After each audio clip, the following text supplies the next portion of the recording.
coach. The purpose of this video is to make you aware of a new group that I've built, which involves live events taking place at 10 a.m. most Sundays in Birmingham, where we first meet in a central location. We set off for Hater Run. We set off for a 5-kilometer run at a pace which is friendly for everybody, beginners welcome.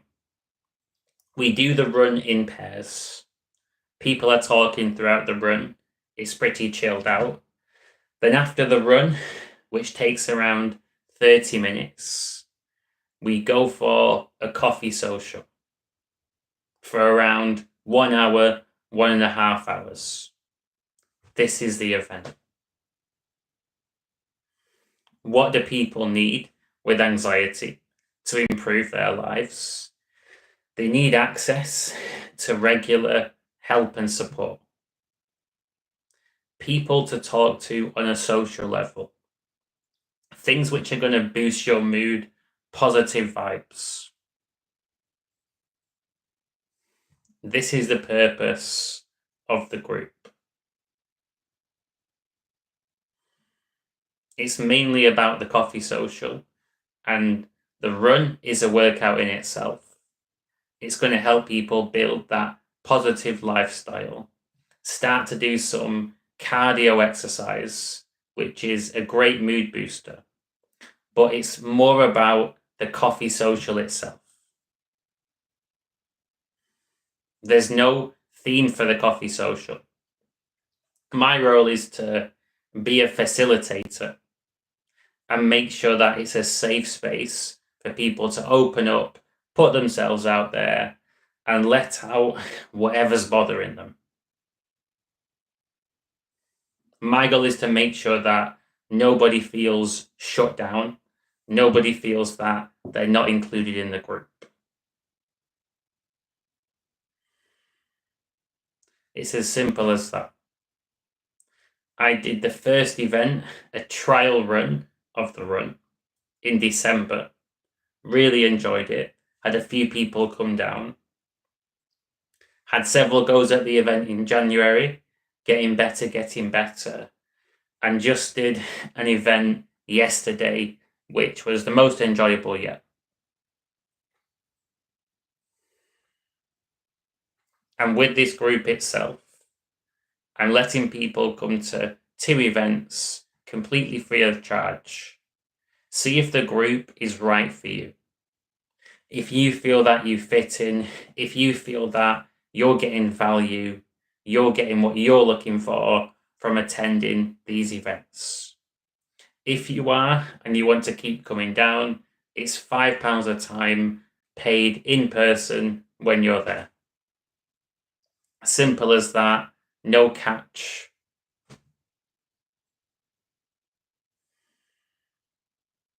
You're not going to overcome social anxiety by sat at home watching content on social media. You're not going to overcome it by reading books. Real world experience, being around the right people. That's how you overcome it. What does overcome mean? Does it mean eliminate all social anxiety? No. We're human beings. We're supposed to have a healthy level of fear around people. What it does mean is get the fear under control. Learn to thrive in spite of the fear and be confident connecting with people. And it's going awesome, thanks to Run. Appreciate you for asking. How about yourself? Are you doing good?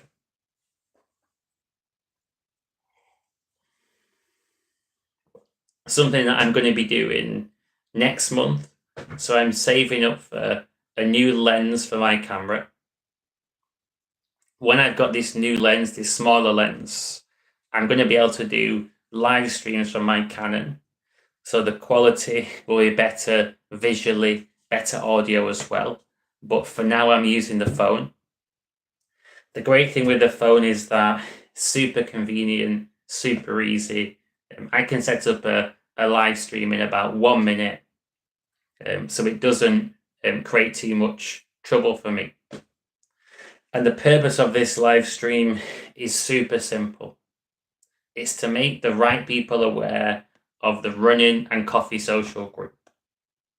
So if you're looking for a chance to get fit and healthy, make some new friends, build confidence with people, and you want to come down to live events to do this, you know where to look. Just send me an email, message me, contact me. I can send you a link to the group, which is free to join. You can come down even later on this month or in March, join the group, meet the people, and have a good time. And maybe Tarun will be joining one of these runs in future. Depends what you're doing on a Sunday morning. So this is a newer group for me, but I'm not new to running live events. I have a second group which I've been running for a longer time called Social Anxiety Mastery Birmingham.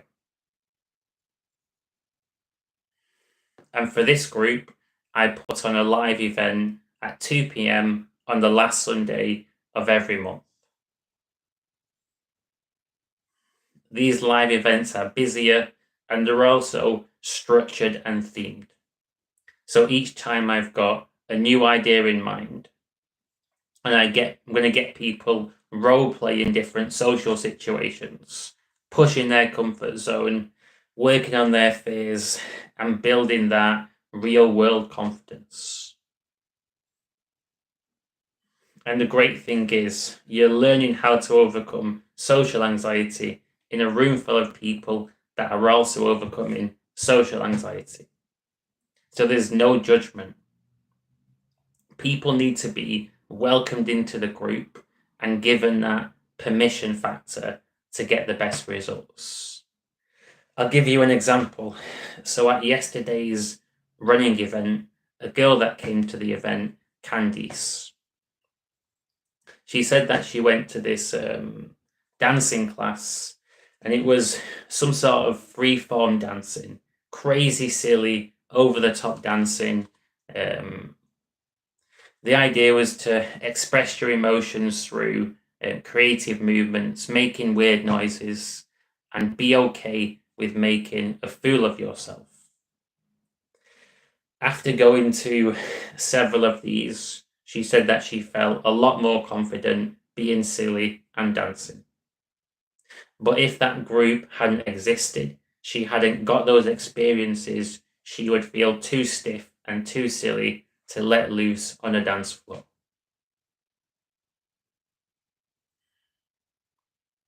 And that's the idea with the events. When other people are all opening up, being themselves and working on their confidence, it gives you permission to do the same and feel normal about it. Not feel ashamed, not feel embarrassed. Own how you feel, be okay with it, and just express yourself in the way that's natural for you.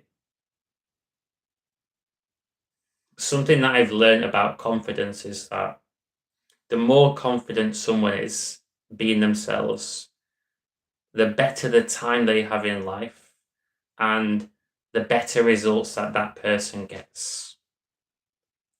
When you don't believe you're good enough and you're trapped in fears and doubt, the fears and doubt take up so much of your mental RAM, so much of your life energy that you actually have less to give.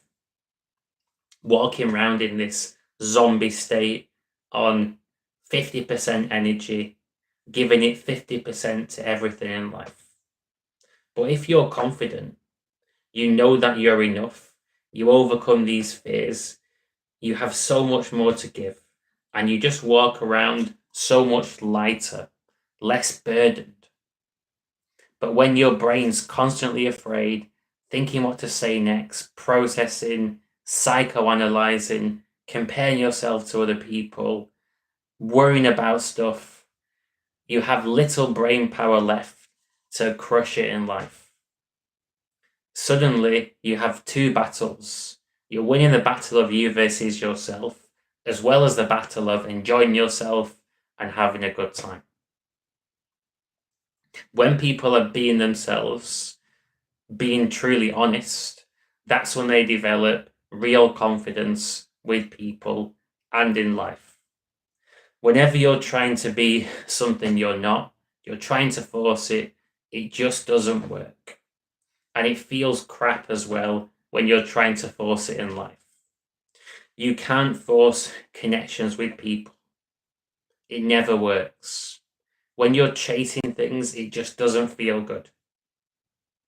For example, if I was to start chasing the money, making my business all about the money, I would feel miserable. I wouldn't be happy, smiling, and having a good time. Rather than chasing things, following your purpose and being yourself, and letting things come in when they're meant to come in, feels so much better, feels natural, and it's just a healthier and superior way to live life. Remember reading this spiritual book years ago, and the guy gave an analogy for letting go, which really resonated with me at the time, and it helped me to truly take that pressure off myself. The analogy was really simple.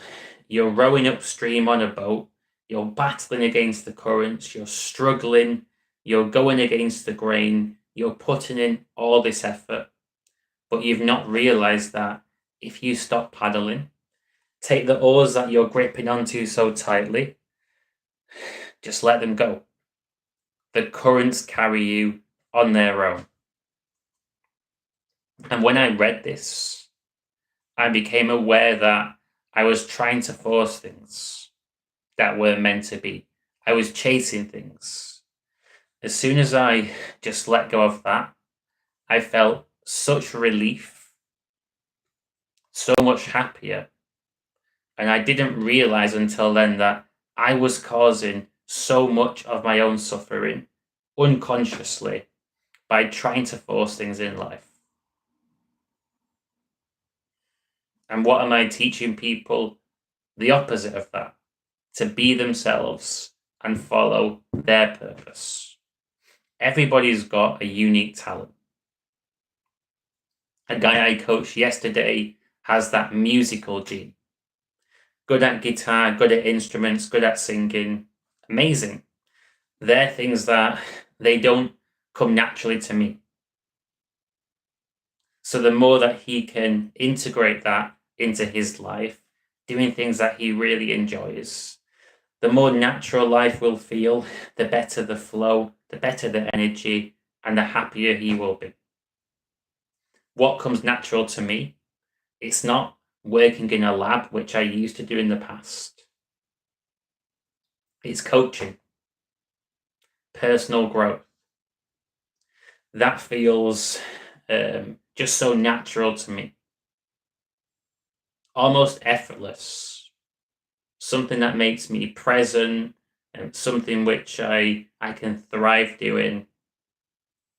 The great thing with focusing on giving value to other people is it allows you to step outside of your own life, your own ego, your own challenges. Wherever you're going on suddenly doesn't matter anymore. You're helping out somebody else. And for me, there isn't a better feeling in the world than being completely outside of your own ego, in the moment, immersed, and just pure giving.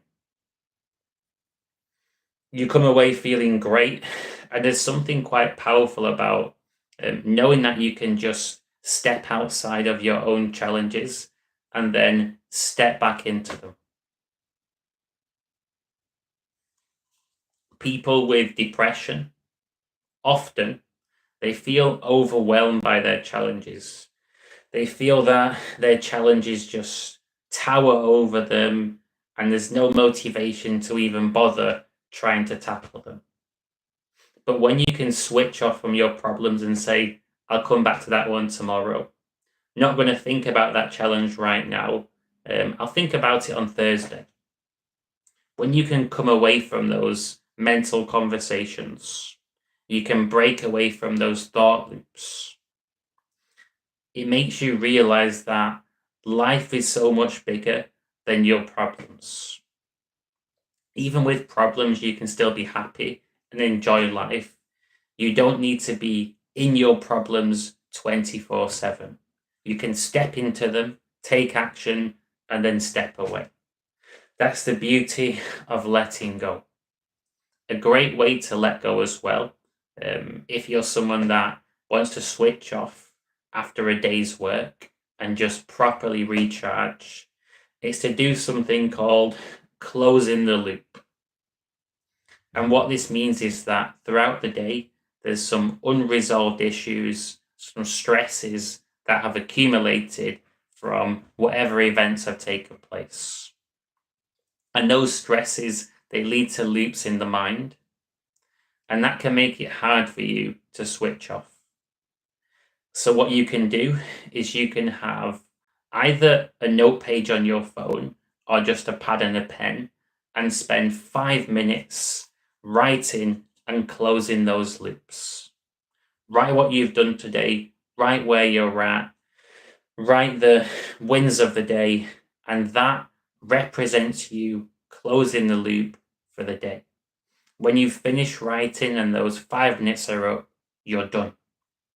Any conversation about work, you don't need to enter it. The mind will try to pull you in.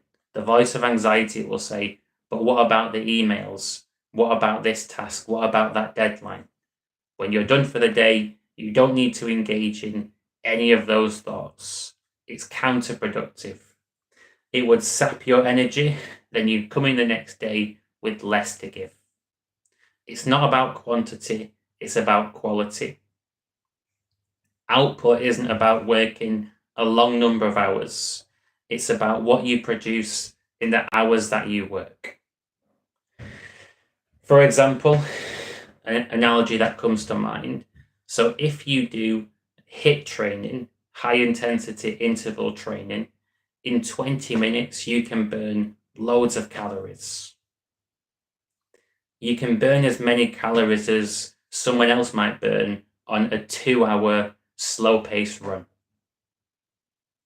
So it's the same amount of output because it's more intense, it requires less time. What this means is that the person doing the HIIT training has more spare time to enjoy life. So you don't need to fall into the myth that you have to work crazy long hours to be successful. It's not true. There's high-level people out there that work 4 hours a day. If you read books like The 4-Hour Working Week, you'll realize that there's some super productive people that are writing books, doing courses, running businesses, and so much more without spending that much time working. And the way they do it is a bit like people that do the HIIT training. It's short but intense hours.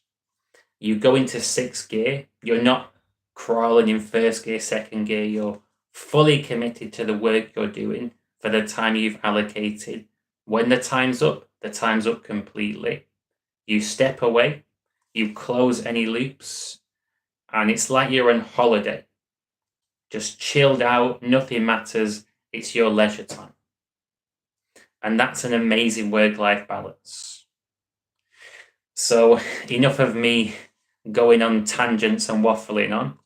If you want to join my running group or check out my social anxiety events, just send me an email and I'll give you a link to the groups themselves. And if you're somebody that is potentially interested in going down the private coaching route, again, just contact me, let me know what you want help with. If I believe I can help you out, then I will do. If I think that what you're looking for is better suited to a different coach, a therapist, then I'll do my best to refer you to the right person. Until next time, hope you have an awesome rest of your day. I'm going to get my run and workout in and then chill out and get back to coaching.